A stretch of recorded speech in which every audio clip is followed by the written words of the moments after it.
Okay, now let's see if we can finish up the Republican administrations and then get into John Quincy Adams. The successors to Madison following the War of 1812 are going to maintain a control of the White House. 1812, 1816, 1820, these Madison, Monroe are going to have control of the White House, as I pointed out in that earlier lecture. 1816, Monroe is going to beat Rufus King for the White House, and he will become president. Monroe at his inauguration declares that we've entered an era of good feelings. One of the reasons is that there's no more Federalists. They believe in a certain way that what they've done is they have defeated this Federalist ideology, and now they are embarking on a unified political ideology. It's not true. It won't be like that. Henry Clay and John Quincy Adams are going to, even if it's not called Federalist in and of itself, it is a centralized federal system that we'll talk about in a few minutes. But at least that's the feelings in 1816. Okay? There are many problems, a lot of problems. Number one, the Missouri Territory is becoming, is ready to start being made into states. And then again, our foreign policy at the end of the War of 1812, how we're going to deal with the rest of the world is going to be paramount in the policy making of the day. So, what we're going to look at, Missouri Compromise. Okay, 1819, Missouri will apply for statehood. Okay, the process for statehood had run smoothly since the 1790s. However, Missouri already has 10,000 slaves in it. So when Missouri petitions to be a state, it petitions to be a slave state. Okay. The problem is, geographically, Missouri, in some understandings of the map, is above the Missouri, or above the Northwest Ordinance line, even though Missouri wasn't part of the Northwest Ordinance. One of the congressmen, named Talmadge, is going to add 2 amendments to the bill for Missouri statehood. These amendments are going to institute gradual emancipation. Okay, they believe since Missouri is above the Missouri Compromise line, since Missouri is above the Northwest Ordinance line, which the border was the Ohio River, they're going to have to emancipate the slaves. Slaves born in Missouri will turn free when they turn 25, and then slaves cannot be imported into the state. There will be no slaves brought into the state of Missouri. Both of these bills are struck down. Both these amendments to the bill are going to be struck down in the Congress because the slaveholders are, they're not going to compromise anymore. So enter Henry Clay. Henry Clay comes back. Henry Clay is in the Congress. Henry Clay is usually referred to as the Great Compromiser.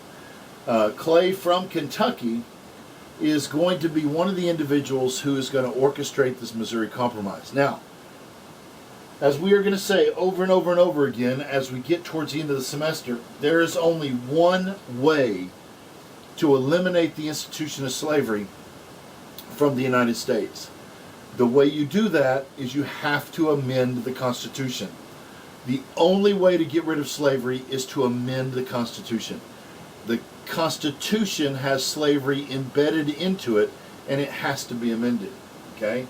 The way you amend the Constitution is you get a 2/3 majority in the House and the Senate, and then you get 3/4 of the states to ratify the amendment. So, there's differing philosophies about how to deal with slavery. One of the ways is to find a method to allow both to live side by side. The other way is to maintaining the sectional balance, right? Every time we admit a free state, we're going to admit a slave state. Admit a free state, admit a slave state. So that way we have an even number.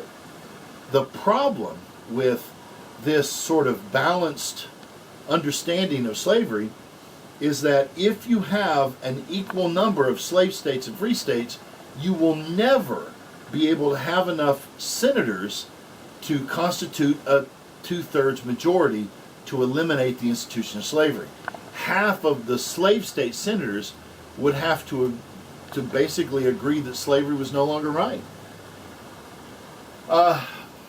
So what Henry Clay's compromise is going to do is, and if you look at it, if you look at the map, I believe Henry Clay had created a path to emancipation. He had created a path to emancipation, okay? All of this Louisiana territory is only open for free states, all of this area here. The only section that will be open for slave states is going to be the Arkansas territory. Missouri will be allowed to enter the Union as a slave state, but first, Maine will have to come into the Union as a free state. So Maine will be admitted in 1820, Missouri will be admitted in 1821, attempting to maintain the balance. And see, here's where the trick part comes. The plan. The rest of the unorganized territory is only opened for free states. So if the free states were to fill this territory with states, they would have a significant number of representation in the Senate to be able to amend the Constitution and eliminate the institution of slavery. Because by having all of this territory open only for free states, and the only territory that could be open for slave states were right here, it could have worked. It could have worked. It seems to have been a plan. Why did the Southerners go for a plan that would be like that? Most Southerners recognized if they needed more land, then they would just go into Spanish territory. They would just sneak into the Spanish territory, which is below the Louisiana territory, basically Texas. The compromise is going to pass. Okay. What's interesting, this is the first time since the Northwest Ordinance that the federal government has approached any kind of idea of regulating the institution of slavery. Now, why? The question to begin with. Well, when Missouri petitions to be a state, Missouri is not below the Ohio River. Well, it's not above the Ohio River either. The Ohio River runs across the top of Kentucky and then empties right here into the Mississippi. The Missouri River goes up this direction, goes above Missouri. And so essentially the Southerners say that if the Ohio River is the boundary, then the next river over is the other boundary, and Missouri is below that river. And so the Southerners believed that Missouri was officially within the range of being below the Ohio River technically. This will not be the only time we deal with the institution of slavery. It's just going to continue to get worse. Well-meaning politicians who constantly attempt to create a sectional balance are doing nothing but guaranteeing the continuation of the institution. Now, everybody's afraid of slavery. The Republicans are worried about the Federalists in the North, that they'll be able to gain clout back from this. They don't like this appearance of division. When Jefferson, in letters that he's written to his friends in France, these people from France write letters back and say, why do you even still have the institution? Jefferson makes this statement, that it's as if we're holding a wolf by his ears. We can neither hold him nor safely let him go. Justice is one scale and self-preservation in the other. As far as Jefferson was concerned, we don't know what to do about it. Jefferson is the one who authored the Northwest Ordinance that forbade the institution of slavery from expanding any further. And so The problem for these guys is they just don't know how to eliminate it. They've allowed this thing to carry on so far that they don't know how to eliminate it. Now, while the country is struggling with the institution of slavery, in 1816, Andrew Jackson, woohoo, is going to invade Spanish Florida. He's going to invade Florida. He's searching for Seminole Indians. The Seminole Indians have been raiding up into Georgia, and so he goes into Florida and he invades Florida looking for these Seminole Indians and runaway slaves. When he arrives, he declares himself commander of North Florida, and he's essentially attempting to what back then was called attempting to filibuster, which means to take control. To take control. Jackson was going to take control of North Florida and turn it into another territory for the United States. Now, when he arrives in North Florida, he finds two British Indian agents. These Indian agents are the ones who make contact with the Indians, and they serve as liaisons for the fur trade and things like this. These two British men, however, are bringing arms and munitions to the Indians. Jefferson immediately has them executed. He immediately has them executed as dangerous individuals. Now, why is this a problem? Number one, we just got out of a war with England, and now Andrew Jackson is going to execute two representatives of the English crown. Monroe is livid. Monroe is upset. All he can think is, I need to court-martial this man. So he sends word to North Florida for Jackson to come to Washington so that he can be punished properly. But Jackson, way too popular. Jackson is way too popular. When he arrives in Washington, he arrives to a parade. The people are just waiting for him, and they give this big parade because, after all, Andrew Jackson had ended the War of 1812, remember? So, while this is going on, Monroe sends John Quincy Adams to meet with Spain. Monroe has to make sure the Spanish aren't upset about what Jackson's been doing. When John Quincy Adams goes to meet with Spain, fortunately, he's a better diplomat than John Jay was. We wind up having what's called the Adams-Honest Treaty of 1819, in which we actually get possession of Florida. We get possession of Florida, and we give up claims to territories in Texas and to the island of Cuba. Because of this treaty, and we also are going to have access to this Oregon territory as part of this plan. Now, once this sort of fire has been put out, and Adams is seen clearly as the one who accomplishes this, Monroe's going to have to deal with the problems of other nations reclaiming their old colonies in South America, especially England. England now comes back and wants to take possession of some of the colonies it had prior to their Napoleonic Wars.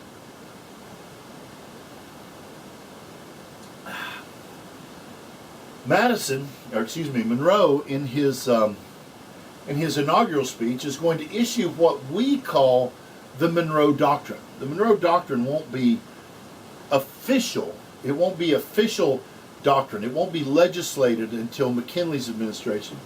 But this becomes our traditional understanding of our relationship to the Western Hemisphere. We forbid any European nation from coming into the Western Hemisphere to reconquer or to reestablish or to make new colonies. Okay? Countries that are already here, the British colonies that currently reside in the Caribbean, and the Spanish colonies, the Spanish holdings that are current in Mexico and these areas, are allowed to stay, but no new colonies can be created. We set ourselves up as the protectorates of the Western Hemisphere. Okay? Now, in return, we promise to stay out of European struggles. We promise we will not come into Europe establishing military alliances and things like that. This is what George Washington had advised us to. George Washington had advised us to keep ourselves unentangled from European political alliances because we would be drug into their wars the moment we started making these alliances, which World War I, it's exactly what happens. Now, after this Monroe Doctrine becomes sort of our, there's a few times where we have to defend this claim, and it does bring us close to the brink of war. Now, last thing I want to talk about before we end this section is the election of 1824. After Monroe serves his 2 terms, then we have John Quincy Adams and Andrew Jackson are the 2 primary individuals who are running for president. Now, because of the Florida incident, Andrew Jackson is condemned publicly by Henry Clay from Kentucky. Both these men are basically Republicans in one sense, but Henry Clay from Kentucky and Andrew Jackson from Tennessee are well, they're opposed to one another. They're opposed to one another. Jackson hates Henry Clay, and apparently Henry Clay hates Jackson just as much. So when you look at the map, when you look at the Electoral College, what we find is John Quincy Adams has 84 electoral votes. Andrew Jackson has 99 electoral votes. Henry Clay has 37 electoral votes, and Crawford has 41 electoral votes. Now, the problem is none of the candidates have a clear majority of the Electoral College. The reason this happens is that Henry Clay joined the election. Henry Clay joined the election because he supports John Quincy Adams. And in supporting John Quincy Adams, he basically inherits the ire of Andrew Jackson. Andrew Jackson already doesn't like him because of his condemnations of his actions in Florida. So Henry Clay, when he comes into the election, probably does not intend to win the election. What he intends to do is make sure Andrew Jackson doesn't get the votes from Missouri, Ohio, or Kentucky. So when Henry Clay joins the election, he joins the election entirely to oppose Jackson and to thwart his plans to become president. What happens? That's exactly what happens. Andrew Jackson runs, and he wins the election, but he only wins with 43% of the vote. Only 43% of the vote. So since no one had a clear majority, the top 2 individuals, John Quincy Adams, Andrew Jackson, go to the House of Representatives to be voted upon to see who becomes president and who becomes vice president. Now, this is the real insidious part as far as Andrew Jackson is concerned. At this point, the Speaker of the House of Representatives is Henry Clay. He's the one who has control over the voting. He's the one who has control over the Congress. He's the one who knows how to twist the arms.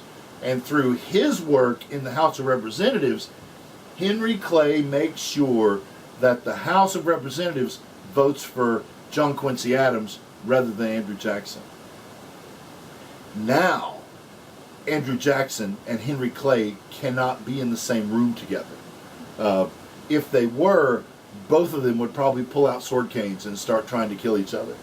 But that's how Andrew Jackson was. Andrew Jackson was that kind of a brash individual. And Henry Clay, as far as Jackson was concerned, was a pure opportunistic. He was a pure opportunistic who would do anything he could to enrich himself. Okay? Jackson believes that this election was stolen from him. He believes that that he should have been president. And in 1828, he will come back. But this time, there's going to be changes to the electoral process. by the time Jackson runs in the next election. Now people will be running with individuals. So John Quincy Adams becomes president for this next term. In his administration, with under the leadership of Henry Clay and John C. Calhoun, for that matter, what we're going to have is what under Adams' administration, what Henry Clay refers to as the American system. It's a federalized infrastructure development that Henry Clay has come up with. It basically has three primary elements. The first element is large protective tariffs placed on imported manufactured goods in order to protect fledgling infrastructure, in order to protect the manufacturing of Americans. The second thing, it's going to be federally subsidized works projects, building of canals, the building of roads, things like this to increase commerce within the United States, to make it cheaper to haul more goods further distances, right? The third thing is the addition of making sure we have the Bank of the United States. This second Bank of the United States will be rechartered. The bank's coming up for rechartering, and this central bank is supposed to be able to handle and maintain the economy. And there is actually a fourth thing that's necessary for this American system to work.